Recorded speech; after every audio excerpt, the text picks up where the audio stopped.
የሰው ልጅ የታሪክ ጉዞ በብዙ አዳዲስ ክስተቶችና ፈጠራዎች የታጠረ ነው። ከነዚህም መካከል በአሁኑ ዘመን የሰው ልጅ የዕለት ተዕለት ሕይወት አኗኗርና አስተሳሰብ በእጅጉ እየቀረጸ ያለው አርቲፊሻል ኢንተለጀንስ ግንባር ቀደሙን ስፍራ ይይዛል። ይህ ቴክኖሎጂ ታዲያ በአጭር ጊዜ ውስጥ የብዙዎችን ቀልብ ለመግዛት ችሏልና እንዴት ብሎ መጠየቁ አግባብነት አለው።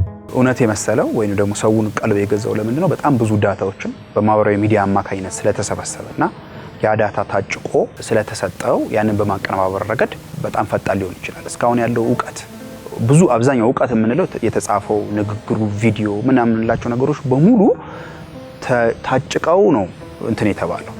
አዲስ ፕሮብሌም ቢሰጠው ሊፈታው አይችልም ማለት ነው። እንኳን አዲስ አሁንም ያሉት ሎጂካል ነገሮች የመፍታት ገደብነት ስላለው በዚህ ላይ ጥንቃቄ ሊደረግ ይችላል ማለት ነው። ግን ወደፊት ግን የሚመጡት አርቲፊሻል ጀነራል ኢንተለጀንስ የሚባሉ ሱፐር ኢንተለጀንስ ምናምን የሚባሉት ነገሮች እነዚህ ችግሮች ይፈቱና እውነትም በጣም ከፍተኛ የሆነ ማስተዋል የሚመስል ደረጃ ሊደርሱ ስለሚችሉ ጥንቃቄ ሊደረግባቸው ይገባል። ስለዚህ ከዴፊኒሽኑና ካለበት ነገር አንፃር ምዕመኑ ጥንቃቄ ማድረግ፣ ቴክኖሎጂውን በመጠቀም ደግሞ ስለ ምንነቱ በደንብ ማወቅ ያስፈልጋል ማለት ነው። ውሸት መሆኑን ሲረዱ ይዛኔ ትክክለኛውን ነገር ወደ መፈለግ ይመጣሉ ማለት ነው። ሌላው ሰው ሰራሽ አስተውሎት የምንለው ነገር የሚሰለጥነው ሰው ባዘጋጀው መረጃ ላይ ስለሆነ በጣም ከፍተኛ የሆነ መረጃ አድሮነት አለው። ስለዚህ ከሰለጠነበት መረጃ ውጪ ሊያስብ አይችልም። ያው ማሰብ የምንለውንም ቃል ከተጠቀምን ማለት ነው ያው ቀለል እንዲል ነው እንጂ የማሰብ ደረጃ ላይ አልደረሰም። ያንን ባያዝነስ ስላለ ጥንቃቄ ሊወስድ ይችላል። ለምሳሌ በፕሮቴስታንት ሃይማኖት አስተምሮ ላይ የሰለጠነ ኤአይ ኦርቶዶክሳዊ የሆነ ምላሽ ሊሰጥ አይችልም። ይሄ አንድ ባያዝነስ ነው። ሌሎቹ አብዛኞቹ ደግሞ ፖለቲካሊ ድሪቭን ይደረጋሉ። የንግዱ ድር ላይም ደግሞ ስላሉ ኮሜርሻላይዝ ሊሆኑ ስለሚገባቸው ሌሎች ነገሮች ላይ ባያዝነስ ያመጣሉ። ለምሳሌ በዚህ በሰው ሰራሽ አስተውሎት ላይ ቻይና አንደኛው ሀገር ናት። በጣም ከፍተኛ የሆኑ ምርቶችን በማምረት ትታወቃለች፣ በማምጣት ሞዴሎችን።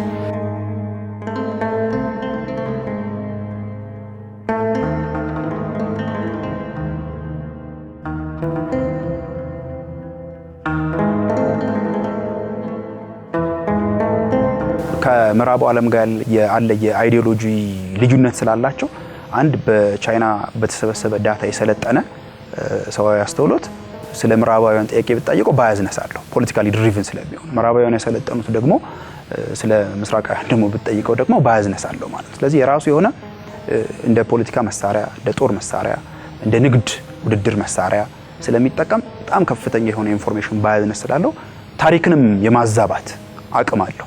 ሐሰተኛ የሆኑ ታሪኮችና መረጃዎችን በጣም በከፍተኛ ደረጃ የሰለጠነ ትክክለኛ ታሪክ ያወጣልኛል ብሎ ማሰብ አያስፈልግም። ስለዚህ ዋናው ነገር እነዚህም ባያዝኖች መመኑ በጣም ማጤን አለበት። በተለይ ደግሞ ወጣቱ ትውልድ በጣም አሁን ላይ የመጡት እንትኖች በጣም በከፍተኛ ሁኔታ በዚህ ነገር ላይ የማመን ወይም የመተማመን እንትን ስላላቸው ማህበረሰብንም ሼፕ ወደ ማድረግ ደረጃ ሊደርስ ይችላል።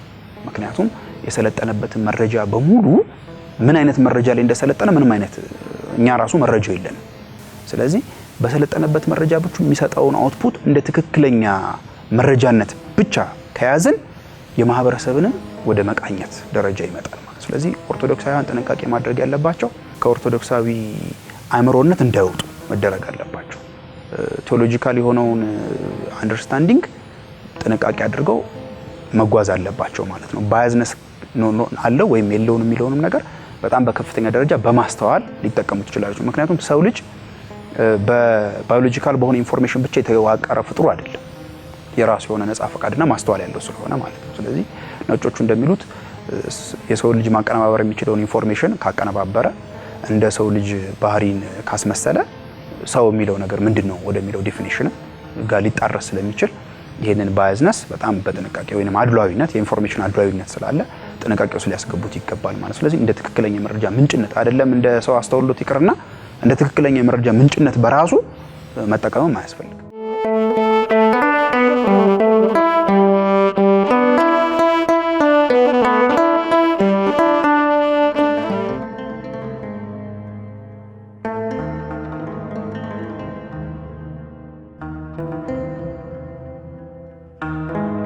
የኢትዮጵያ ኦርቶዶክስ ተዋሕዶ ቤተክርስቲያን ከ2000 ዓመታት በላይ የወንጌልን ብርሃን ስታበራ ታሪክና ባህልን ደግሞ ከትውልድ ወደ ትውልድ እንዲሻገር ጠብቃ ያቆየች ስንዱ እመቤት ናት። ቅድስት ቤተክርስቲያናችን በዘመናት መካከል የተነሱትን የስልጣኔና የሳይንስ ማዕበላት ሁሉ በእግዚአብሔር ጥበብና በማስተዋል ስትመዝን ቆይታለች። ዛሬም ዓለማችን በአርቲፊሻል ኢንተለጀንስ አዲስ ምዕራፍ ላይ በደረሰችበት በዚህ ወቅት ይህንን ቴክኖሎጂ ከኦርቶዶክሳዊ ስነ መለኮት አንጻር መፈተሽ አስፈላጊነቱ አያጠያይቅም።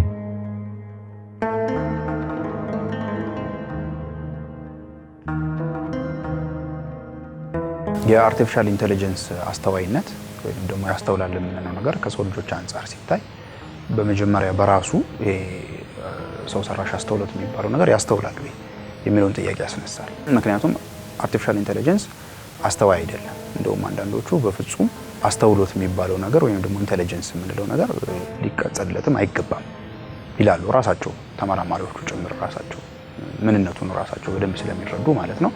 አንዳንዶች አይ አይደለም አስተዋይ ነው ያስተውላል ይላሉ። ይሄ የራሱ የሆነ በተመራማሪዎቹም በሳይንቲስቶቹም ዘንድ ክርክርን ያስነሳ ጉዳይ ነው። ነገር ግን ትክክለኛ አስተዋይነት ለሰው ልጆች ብቻ የተሰጠ ነው።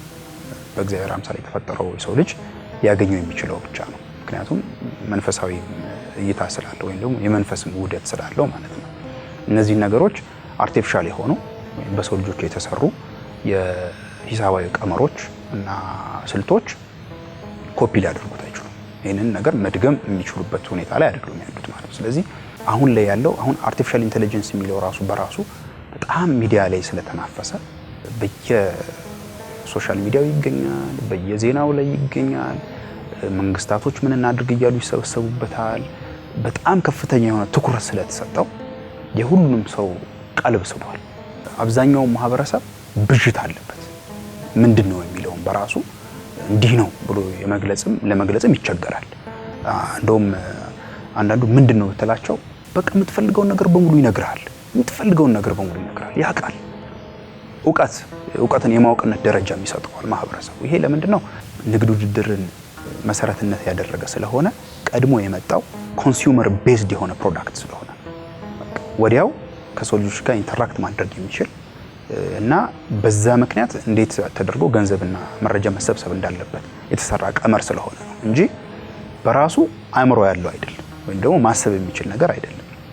በጣም በቀላሉ አሁን ላይ ያለውን አርቲፊሻል ኢንተለጀንስ አሁን ላይ ያለው ወደፊት አሁን እነሱ ነጋዴዎቹ ወይም ካምፓኒዎቹ የሚሉትን ብቻ ሳይሆን ወደፊት የሚመጣው ከዚህ በጣም ላቅ ያለ በጣም አስፈሪ ሊሆን ይችላል።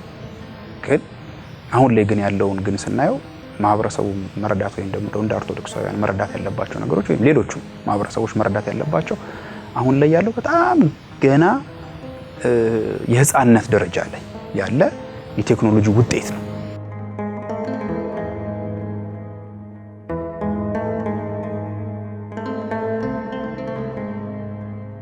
የሰው ልጅ የፈጠራ ጥበብ ከዕለት ወደ ዕለት እየረቀቀ የማይቻለውን አስመስሎ የመስራት አቅሙም እያደገ መጥቷል። ዛሬ ላይ ቁመን ስንመለከት ኤአይ ካመጣቸው ረቂቅ ፈተናዎች መካከል አንዱ ዲፕ ፌክ የተሰኘው የማታለያ ዘዴ ነው።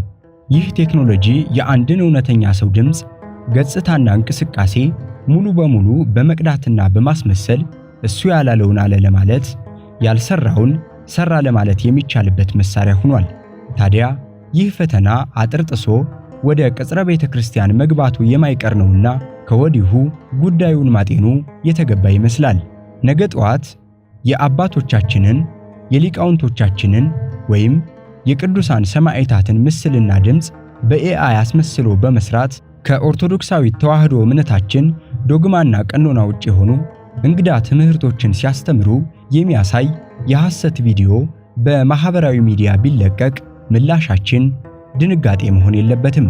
ይልቁንም የቅዱሳን አባቶቻችንን አስተምሮ መነጽር ማድረግና ሁሉንም ከቤተ ክርስቲያን ጽኑ ዶግማና ቀኖና አኳያ በመመዘን ከፊታችን የተደቀነውን ፈተና መሻገር ይኖርብናል። እንኳን የሰው ልጅ ይቅርና አሁን የሚተላለፉትን በሰው ሰራሽ አስተውሎት የሚተላለፉት መረጃዎች፣ ቪዲዮዎች፣ ቴክስቶች እንኳን የሰው ልጅ ይቅርና ራሱ ሲስተሙ አሁን ላይ የተሰራው እንግዲህ ሾውን በሾ ነው የምትለው ራሱ ሲስተሙ ራሱ መለየት የማይችልባቸው አጋጣሚዎች ላይ ነው ያለው። ያ ማለት በማስተዋል ደረጃ ሳይሆን ጄነሬት የተደረገው ወይም ደግሞ የወጣው በኮምፒውተር ፕሮግራሞችና ስሌቶች ስለሆነ ሌላ ተመሳሳይ የኮምፒውተር ፕሮግራምና ስሌት ራሱ ፈጥረህለት ሊያገኙ አይችልም። እነዚህን ቱሎች እንኳን ምክንያቱም በፍጥነት ደረጃ ከሰው ልጅ አይምሮ የላቅ ያለ ቢሆንም ማስተዋልነት ግን የለውም። እነሱ አይደለም ቪዲዮና ቴክስቱን አይቶ እስከመለየት አሁን ቀጣይ ላይ በዚህ 20 እና 30 ዓመታት ውስጥ ይመጣሉ የሚባሉትን ሮቦቶች ጭምር ከሰውነት ጋር ላለመለየት የምንችልባቸው ነገሮች ላይ ይፈጠራሉ። ስለዚህ እንደዚህ አይነት ነገር ላይ ትኩረት ማድረግ የለባቸውም። ማድረግ ያለባቸው ምንድነው? ቤተክርስቲያናችን ምን ታስተምራለች? ምን ትላለች? እውነቱንና ውሸቱን በቤተክርስቲያናችን እውነት ላይ ተመስርተው ብቻ ነው ማየት ያለባቸው። ስለዚህ መነጽራቸውን ማስተካከል አለባቸው። ስለዚህ ያንን ኦርቶዶክሳዊ መነጽርነት ወይንም ደግሞ ዓለምን እንዴት መመልከት እንዳለባቸው ሲያዩ አንድ አባቶቻችን እንደዚህ ተናገሩ፣ አባቶቻችን እንደዚህ ሆኑ። ይሄ ራሱን የቻለ ይሄ ምንድነው ውዥንብር ከመፍጠር የዘለለ ያንን ውዥንብር ለማምጣት ይሄ ከሰውንም ከንትን ያስወጣዋል፣ ከመንፈሳዊነት ያስወጣዋል ማለት ነው። ስለዚህ እንደዚህ አይነት ነገር ላይ መጠመድ የለባቸው። ሆነ ተብሏል እንኳን ተብሎ ቢሰራጭ የሚይዙት እውነታ አለ። ከዛ እውነታ አንፃር ቤተክርስቲያናችን ላይ ምንም የሚፈጥረው ነገር የለም። ነገር ግን ከመንፈሳዊነት ከራክ እውነትና ውሸትን ሎጂካል በሆነ ነገር ብቻ ለመለየት የሚሯሯጥ ከሆነ የተፈለገው ያው ውዥንብሩን ለመፍጠርና ምዕመናንን ለማደናበር የተፈለገው ዓላማ ላይ ዋለ ማለት ነው። እና በጎችን ማደናበር ነው የመጀመሪያው ዓላማ ማለት ነው። ስለዚህ ከሚደናበሩት ውስጥ መሆን የለብን። እረኞቹን ጠንቅቆ የሚያውቁ በጎች መሆን አለብን። ማን ነው እረኞቻችን ማን ናቸው የሚሉት የእረኞቻችንን ትክክለኛ ድምጽ መለየት መቻል አለብን እኛ። እንደዛ ከሆነ ውሸታም ሲመጣ ልንሸበራኝ የሚያደናብረንም ነገር መጣ አንሸበርም ማለት ነው። ስለዚህ ከዛ አንፃር ቅድም እንዳልነው እውነት ነው ውሸት ነው የሚለውን ያንን የቤተክርስቲያናችን የምታስተምረው ሰውነት ማንነት ይዘን ከቆየን ወይም በዛን አይነት መነጽርነት ከተመለከት ነው ምንም የሚረብሸን ነገር የለም ማለት ነው። ስለዚህ አብዛኛው ምዕመናን አሁንም ቢሆን ማድረግ ያለበት ኦርቶዶክሳዊ መነጽሩን ማስተካከል አለበት። ዓለምን በምን አይነት መንገድ መመልከት እንዳለበት ቤተክርስቲያን ከምታስተምረው አባቶች ሲያስተምሩ ከነበሩትና አባቶች የነበራቸውን አእምሮ ይዞ መቀመጥ ነው ያለበት።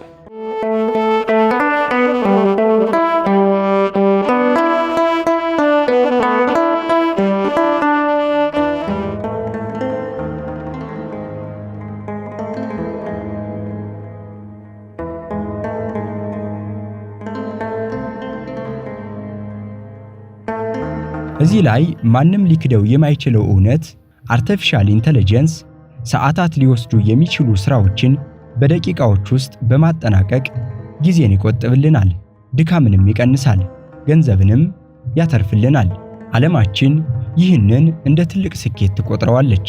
ነገር ግን ለኛ ለኦርቶዶክሳውያን ጥያቄው የሚጀምረው ቴክኖሎጂው ስራውን ጨርሶ ሲያስረክበን ነው።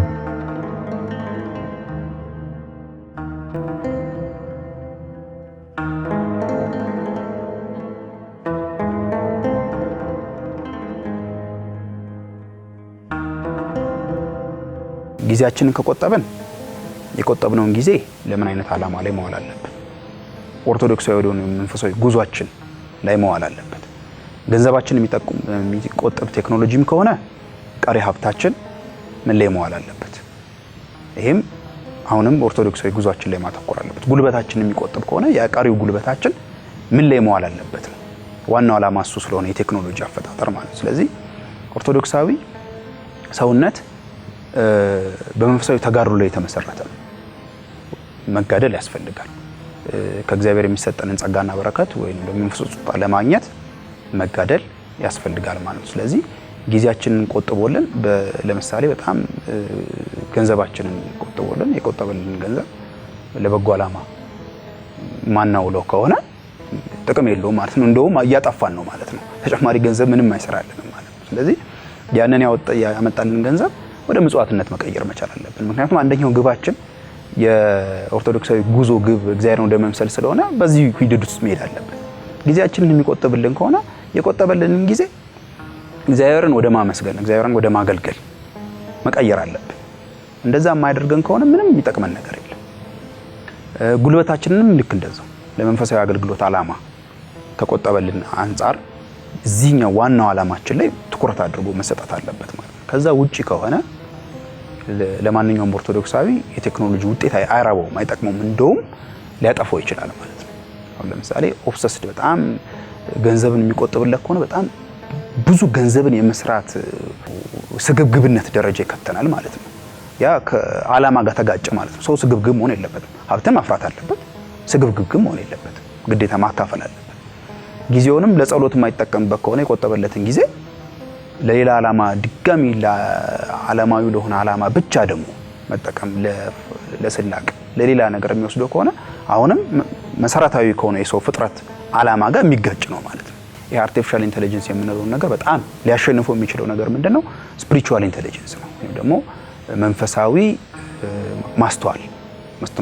ማስተዋልነትን ይፈልጋል። መንፈሳዊነት ከሰው ውጪ ለሌላ ለማንም ስለሌለው ፍጡር ለምንለው ነገር ሊቀጠል ስለማይችል ቁሳዊ ነው ነገር ሰው ቁሳዊ ነው። አሁን የምንላቸው ነገሮች ቁሳዊ ናቸው። እንደውም ቁሳዊ ያልሆኑ ነገሮችም አሉ አሁን የምንላቸው። ስለዚህ እነዚህ መንፈሳዊ አስተውሎት ሊኖረው ይገባል። ሰው በጣም ከፍተኛ የሆነ መንፈሳዊ ልዕልና ላይ ሲደርስ ምን እንደውም አሁን የምንለው ቴክኖሎጂ ይቅርና ወደፊት የሚመጡት የሚቅርና አሁን ራሱ ያለው ራሱ የሚረባው አይደለም።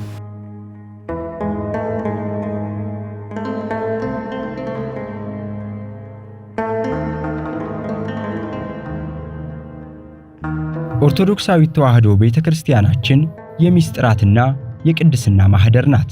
በቤተክርስቲያናችን ሥርዓት መሰረት የምንጸልየው ጸሎት፣ የምንማረው አስተምሮና የምንሳለመው ስለ አድኖ ዝም ብለው የመጡ የታሪክ ውጤቶች አይደሉም። ሁሉም ከመንፈስ ቅዱስ የተገኙ በአባቶቻችን ኑሮና ተጋድሎ የተፈተኑ መለኮታዊ በረከቶቻችን ናቸው። ኤአይ ግን እነኚህን በረከቶቻችንን ሊነጥቀን ዳርዳር እያለ ይመስላልና ልንጠነቀቅ ግድ ይለናል። ጸሎቶችን፣ ትምህርቶችን በኤአይ ጄነሬትድ የሆኑ ጸሎቶችን መጠቀም፣ በኤአይ ጄነሬትድ የሆኑ ስዕሎችን መጠቀም በተለይ በኦርቶዶክስ ቤተክርስቲያንነት ይሄ በጣም ክልክል ነው። በኤአይ ጄነሬትድ የሆኑ ጸሎት ክፍሎችን፣ የትምህርት ክፍሎችን ቅድም እንዳልነው በሰው የሚመጡት መንፈሳዊ መነካትነትን ያላቸው ስለሆኑ ማለት ናቸው። ከዚህ አንጻር ትክክለኛውን ኦርቶዶክሳዊ አስተምሮ ወይንም ደግሞ አእምሮ የያዘ ምእመን ከዚህ በኋላ በሚመጣው አሁን ባለው ነገር ሊሸበር የሚችል አይደለም በፍጹም ማለት ነው። ስለዚህ ዋናው ቅድም እንዳልነው መነጽሩ ማስተካከል፣ ቤተክርስቲያን የምታስተምረው መከተል እና ትክክለኛው የእረኞቹን ድምጽ መስማት ብቻ ነው ያለበት። ትክክለኛ የሆነውን ማንነቱ ወደዛ የሚሄድ ከሆነ በዚህ ጋር የሚመጣው ነገር ሁሉ ውሸት ነው ማለት ነው። ይሄንን መለየት የሚችል ሚዛናዊነትን በጭንቅላቱ ማስቀመጥ አለበት። ሌላው ደግሞ ሁልጊዜ እንደምንለው የትኛውም የቴክኖሎጂ ውጤት ሲመጣ ዓላማውን መረዳት ያስፈልጋል። ዓላማው ምንድን ነው? ምክንያቱም አሁን ላይ ያሉት የቴክኖሎጂ ውጤቶች በሙሉ ንግድን መሰረት ያደረጉ ናቸው።